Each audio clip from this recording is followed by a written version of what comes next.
Thukuru wa University ya Mount Kenya ni uhete ceceni ya Huduma Center ya Kiambu iria iri tauni-ini ya Thika. HEMA ĩgĩikarwo andu 100 iri ta njira ya kugacirithia motungata mao na andu aria mathi gwetha motungata ceceni-ini ino makahota kuona handu mangihuruka matekurirwo kana gucinwo ni riua.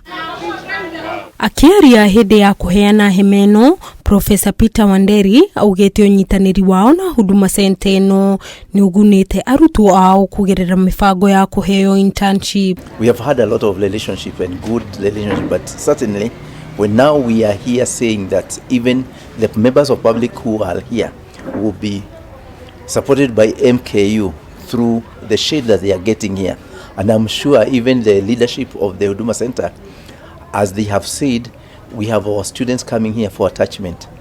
We will be very happy to bring more of those students. Kurigana na manager wa Huduma Center ino Susan Wangu, makiria ma andu 1,300 niyo maheagwo motungata o muthenya, na uguo HEMA ino ni ĩteithagĩrĩria andu aria marathi gwetha motungata ceceni-ini ino na handu ha kuhuruka. Our customers have been suffering from the sun, excess sun and the rain, and now we have a shelter for them.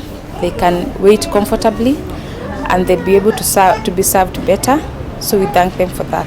Muteithĩrĩria wa munini wa County Commissioner wa Thika Milton Osia niranĩire gukorwo makigacirithia motungata mao kuri muingi. Going forward, they'll be enjoying good services, no more scorching sun, no more on rainfall that we are currently experiencing, as they have been catered for with a very good tent where they'll be sheltering as they are waiting to be served. Geri Fotera, Kameme TV, Jitagwo Nyambura wa Kiruba.